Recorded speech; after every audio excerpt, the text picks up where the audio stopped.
สวัสดีครับยินดีต้อนรับเข้าสู่ช่องอาราวิทซีพีนะครับผมวันนี้อยู่ในคอนเทนต์ใหม่นะครับกับJust Talk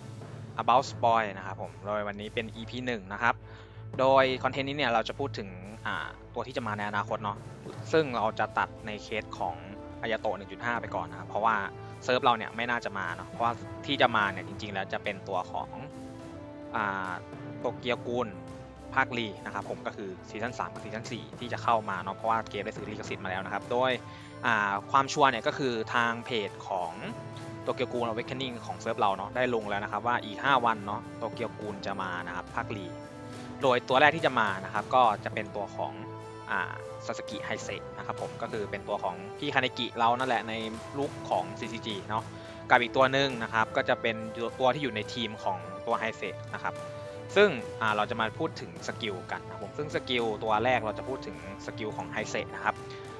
อันนี้เรามาดูอาร์ตกันก่อนเนาะอันนี้คืออาร์ตเต็มๆของตัวไฮเซะนะครับซึ่งก็ถือว่าสวยมากเนาะโมเดลในเกมก็จากที่เห็นมาก็ค่อนข้างสวยนะครับเดี๋ยวเราจะมีตัวอย่างของการเล่นให้ดูเนาะนะครับเราจะมาดูกันที่สเตตัสตอนที่อัพเลเวลอัพทุกอย่างตันเนาะก็คือ CP HP Attack Defense นี่ถือว่าเป็นตัวยุคใหม่นะครับผมบอกก่อนนะว่ามันมีมาทั้ง3ตัวเนาะแต่ EP 1เนี่ยเราจะพูดถึง2ตัวของ CCG นะครับผมเนาะตัวแรกก็คือไฮเซะซาสกิหรือซาสกิไฮเซะอันนี้แล้วแต่เรียกนะครับเป็นผ้าสีฟ้านะครับผมโดยมันจะมาในวันที่12พฤษภานะครับก็คือวันอังคารเนาะอังคารหน้านะครับผมซึ่งวันนี้ที่เราอัดเนี่ยมันเป็นวันพฤหัสที่7เนาะก็มันจะมาวันอังคารที่12นะครับผมสำหรับเมน CCG ผมบอกเลยว่าทั้ง2ตัวใหม่ที่มานะครับควรเปิดไว้ครับมัน power keep ตัวเก่าๆทิ้งหมดเลยนะครับตัวมัน2ตัวใหม่นี่คือโอเวอร์มากนะครับเรามาเริ่มกันที่ลูกบอลประจำตัวของไฮเซเนาะก็คือมันบอกว่านะครับ cannot be dealt นะครับก็คือไม่สามารถทำดาเมจนะครับเกิน 35% ได้นะครับก็คือตัวของไฮเซเนี่ยจะมีแคปเลือดนะครับที่อยู่ที่ 35% ของ Max HP นะครับผม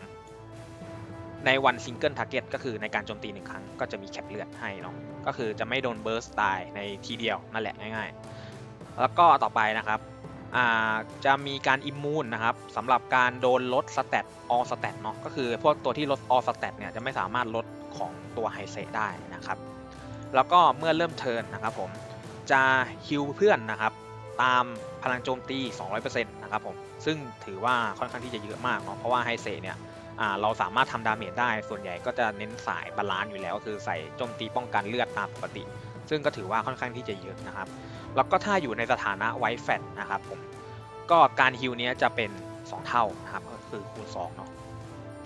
แล้วก็จะไม่สน restoration rate นะครับก็คือสมมติ restoration rate ลดก็ไม่มีปัญหาเพราะว่าเราสนแค่ 200% ของพลังโจมตีนะครับประมาณนี้ก็คือฮิลแรงนั่นแหละค่อนข้างมั่นใจว่าน่าจะฮิลแรงในระดับหนึ่งเลยนะครับผมมาดูกันที่การ์ดนะครับเราจะอ่านที่การ์ด3ดาวนะครับผมการ์ด3ดาวที่เลเวลตันเนาะก็คือทำดาเมจอัลต้าไวท์สแลชนะครับ520%ใส่เป้าหมายนะครับผมเป็นดาเมจเดี่ยวเนาะอัลต้าไวท์สแลชก็คือสกิลนี้นะครับจะเจาะเกาะนะครับมีค่าเจาะเกาะที่ 50%นะฮะแล้วก็ไม่สนดาเมจเขาเรียกว่าอะไรนะไม่สนเจาะการลดดาเมจ 50% ด้วยนะครับผมก็คือเจาะเกาะไม่พอนะครับสมมุติเรามีลดดาเมจ 80%เนาะเราจะไม่สนไปเลย 40% นะครับผมก็คือ ignore 50% of target damage reduction ก็คือเราจะไม่สนเลยครึ่งหนึ่งนะครับผมไม่รู้ว่าอันนี้มันเป็นครึ่งหนึ่งหรือฟิกคอร์สนะครับมันจะมี2เคสเนาะอีกฝ่ายมีลดดาเมจ 80% นะครับเราไม่สน 40 หรือเราไม่สน 50นึกออกไหมอันนี้ไม่มั่นใจนะครับแต่ว่าแค่ตัวเลขนี้ก็ถือว่าเป็นตัวเลขที่เยอะมากแล้วในเมตาปัจจุบันเนาะเพราะเมตาปัจจุบันเนี่ยมันจะเน้นในเรื่องของการลด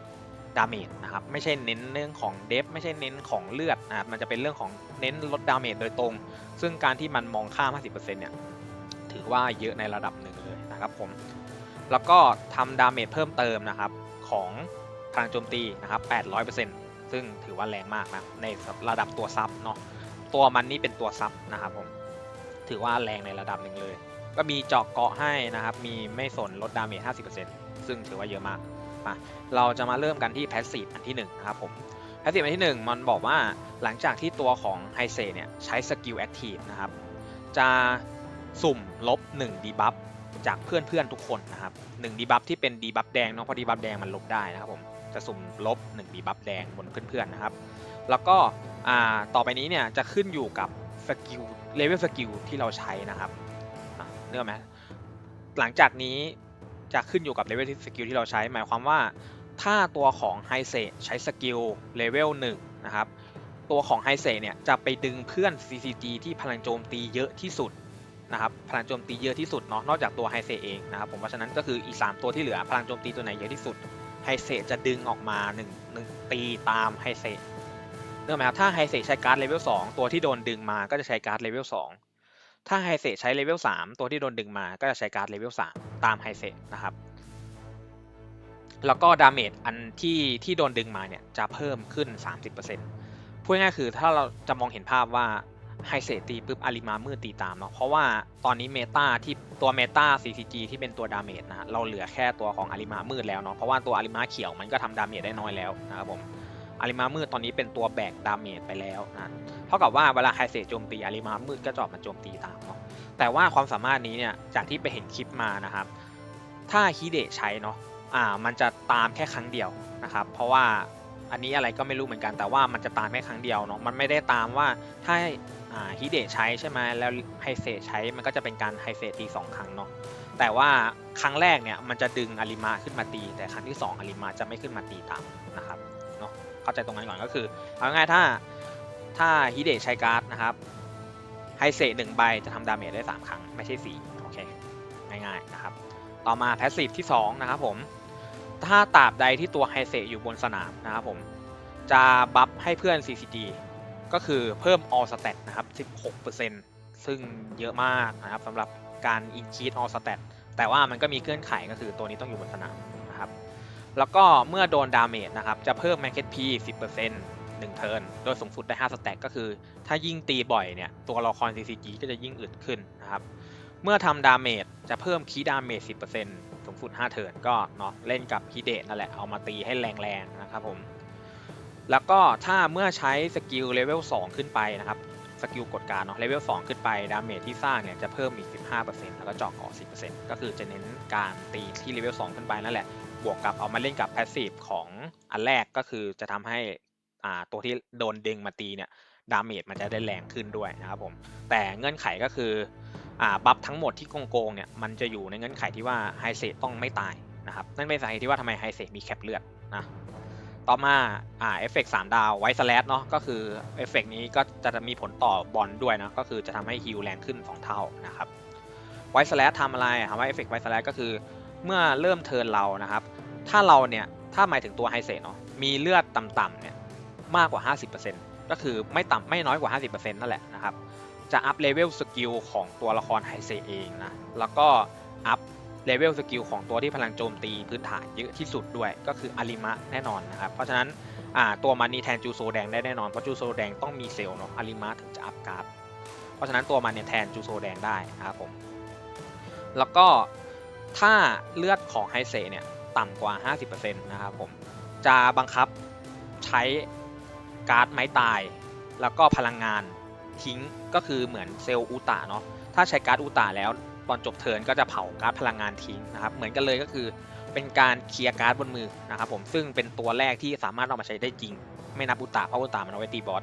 อันนี้คือเอามาใช้ได้จริงเลยนะครับก็คือมีการลบเกรดไม่ใช่ลบเกรดแต่ลบการ์ดพลังงานไม้ตายแล้วก็ใช้ไม้ตายทิ้งไปเลยนะครับผมซึ่งถือว่าค่อนข้างที่จะดีมันลบมือนะครับผมและหลังจากนั้นเนี่ยก็จะเพิ่มเลเวลสกิลของตัวไฮเซ1ขั้นนะครับแต่ไม่ได้เพิ่มให้เพื่อนเนาะแล้วก็ได้รับ1ไวท์แฟตนะครับสูงสุดก็คือ3สแต็กซึ่งไวท์แฟตเนี่ยจะทำก็คือเพิ่มออสแตทของตัวไฮเซ 4% ก็คือสูงสุด3ก็คือ12ลดดาเมจที่ได้รับจากสกิลนะครับ 20% 3มันก็เป็น60แล้วลดดาเมจจากแอคทีฟสกิล 30% สูงสุดก็คือ 90% คือลดเยอะมากนะครับเพราะฉะนั้นยิ่งอยู่นานเนี่ยไฮเซก็จะยิ่งอึดนะครับถ้าเลือดน้อยเนาะแต่ถ้าเลือดเยอะนะครับก็จะเข้าเงื่อนไขบนก็คือเพื่อนจะได้อัพการ์ดฟรีเรื่อยๆนะครับประมาณนี้ง่ายๆคือถ้าอยากเก็บไฮเซคุณต้องเก็บให้ได้ในเทิร์นแรกเท่านั้นเงื่อนไขคือเท่านั้นเลยนะครับผมถ้ายิ่งอยู่นาน CCG ดาเมจจะยิ่งล้น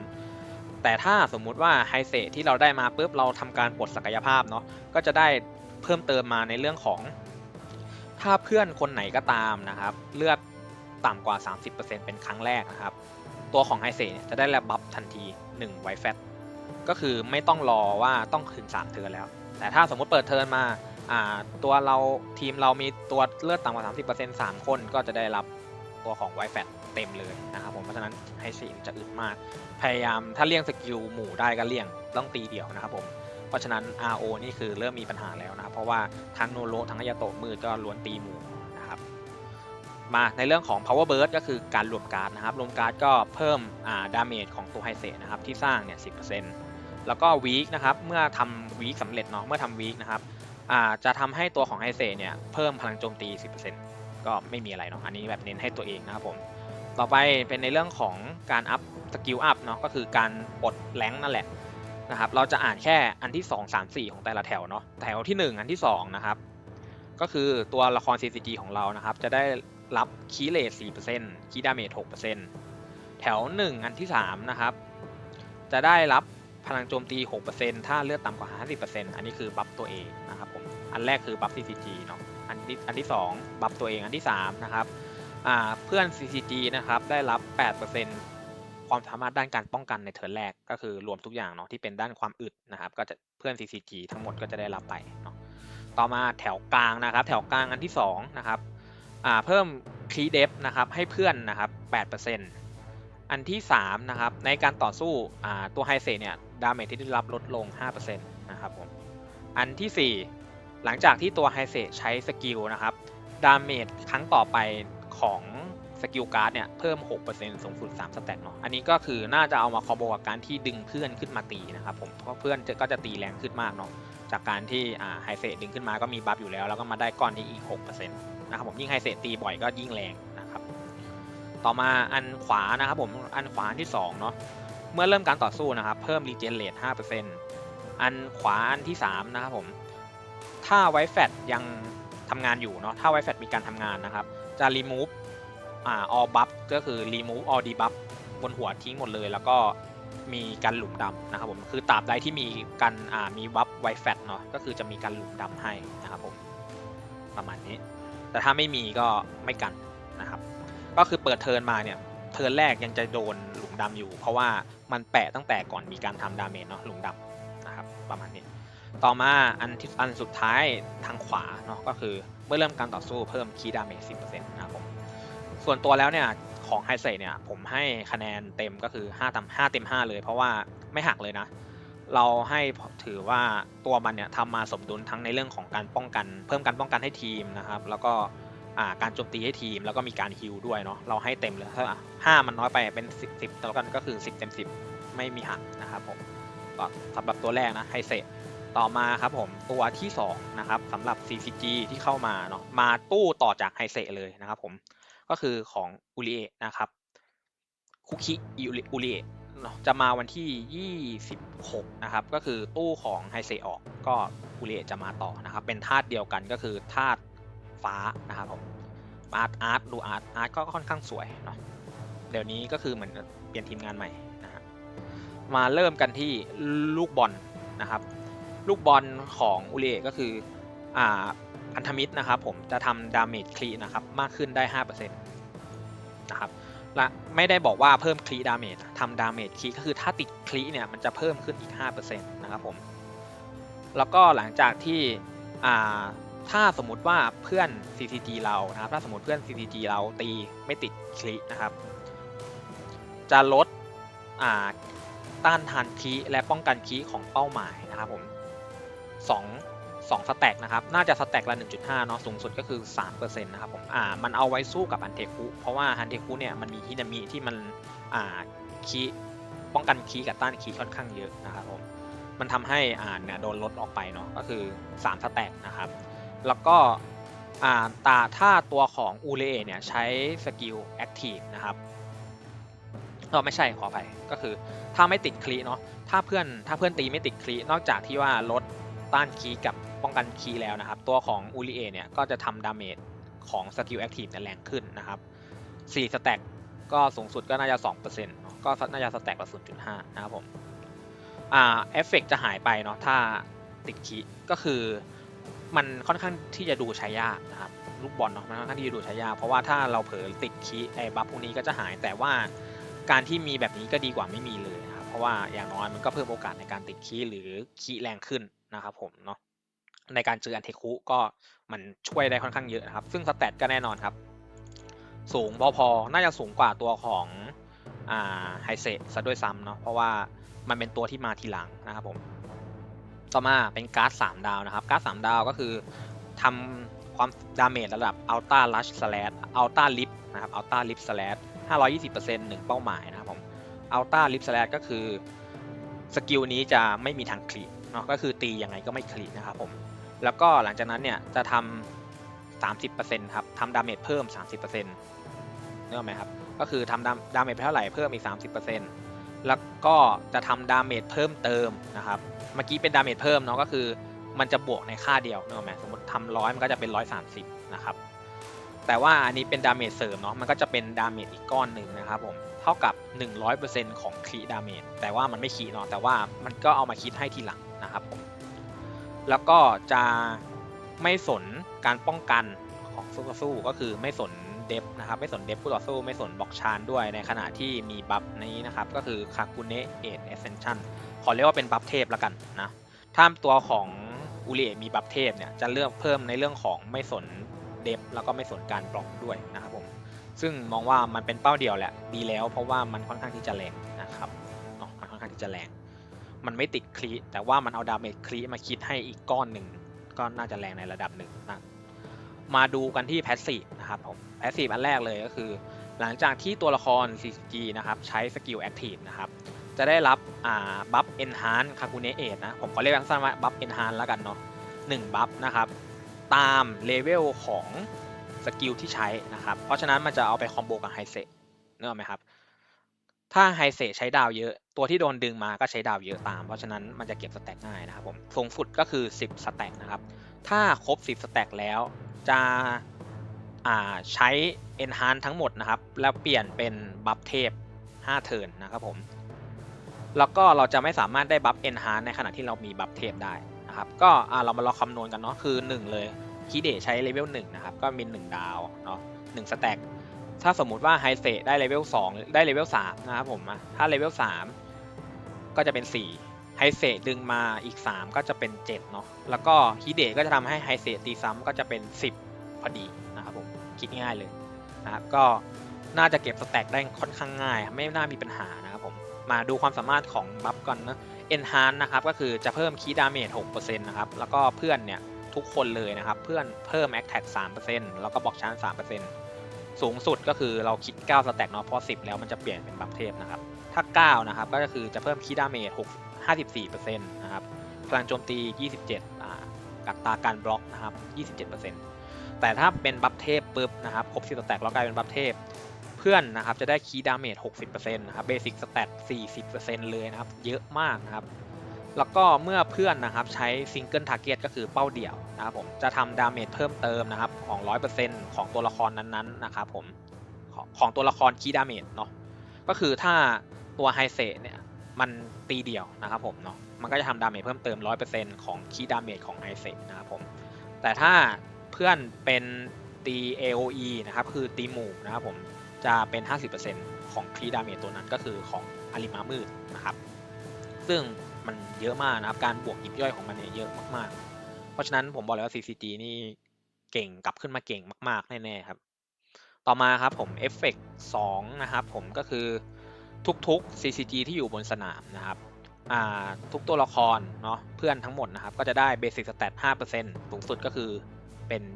20% นะครับผมและเลเวล2 Active Skill ก็คือ Active Skill ที่เป็น 2 ดาวขึ้นไปนะครับจะทำดาเมจเพิ่ม 4% นะครับผมและถ้าเรามีบัฟเทพเนาะถ้าเรามีบัฟเทพนะครับจะ remove ก็คือ remove and gain immunity to all disruption หมายความว่าเราจะต่อให้เราติดหลุมดำนะครับถ้าเราติดหลุมดำอยู่เนี่ยแล้วเราได้บัฟเทพ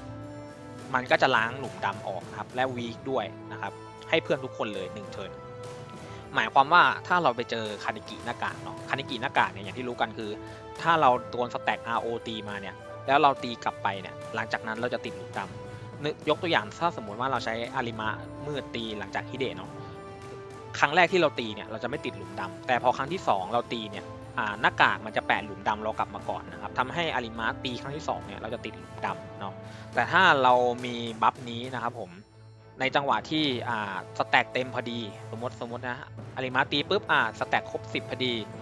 มันก็จะล้างแล้วก็ป้องกันหยุดชะงักนะให้ก็คือการหลุมดำให้นะครับผมเนาะซึ่งถือว่าค่อนข้างดีนะครับผมอาจจะดูใช้ยากเพราะว่าเราโดนแปะตั้งแต่เทิร์นแรกแต่ว่ามันก็ยังดีนะครับผมก็คือหลังจากนั้นเนี่ยมันจะเล่นได้ง่ายคือเทิร์นแรกอาจจะลำบากหน่อยแต่เทิร์นแรกเรามีในเรื่องของการป้องกันตัวไฮเซที่เขาช่วยค่อนข้างเยอะก็คิดว่าเทิร์นแรกน่าจะรอดครับแล้วก็ไปวัดกันที่เทิร์น2เป็นต้นไปนะครับผมประมาณนี้แต่ถ้าสมมุติว่าเราปลดศักยภาพเนาะอัปเกรดนะครับหลังจากนอกจากที่ว่าเราจะได้ตัวของล้างและป้องกันหลุมดำและสถานะวีคแล้วเนี่ยเราจะได้โล่ด้วยนะครับ 15% ของ Max HP ตัวอุริเอะนะครับให้เพื่อนเนาะ1เทิร์นก็คือมีเรื่องของการแจกโล่เพิ่มขึ้นมานะครับต่อมาเอฟเฟกต์อันที่3นะครับผมเมื่อเพื่อนนะครับโดนดาเมจถึงตายนะครับจะได้รับบัฟเอนฮานซ์2บัฟ2สแต็กและถ้าตัวของอุริเอะเนี่ยมีบัฟเทพนะครับแต่ว่าเพื่อนได้รับดาเมจถึงตายเนาะ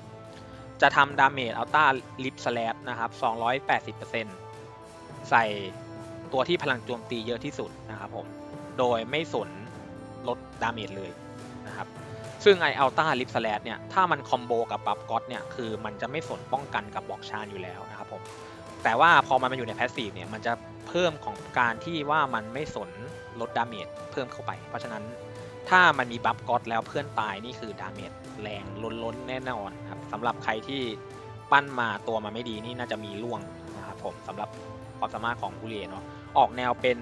ซับดาเมจกับซับพอร์ตซับพอร์ตเนาะเหมือนกับใช้ข้อซับดาเมจแล้วกันช่วยเพื่อนได้มีดาเมจได้แล้วก็แต่ว่าไม่ได้แบบซับพอร์ตจ๋าเทียบเท่ากันกับซาสกินะครับให้เสร็จเนาะต่อมานะครับผมเอฟเฟกต์รวมการ์ดนะครับเพิ่มดาเมจที่สร้างให้ตัวเองครับ 10% เนาะเอฟเฟกต์วีคก็คือเพิ่มพลังโจมตี 10% ให้ตัวเองเนาะไม่ได้บัฟเพื่อนแต่อย่างใดนะครับผมต่อมาเป็นการอัพแรงสกิลนะครับผมฝั่งซ้ายอันที่2เพิ่มต้านทานคลีให้เพื่อนนะครับ 5% ฝั่งซ้ายอันที่3เมื่อเริ่มการต่อสู้นะครับตัวของอุริเอะเนี่ยจะเพิ่มบล็อกชาร์จ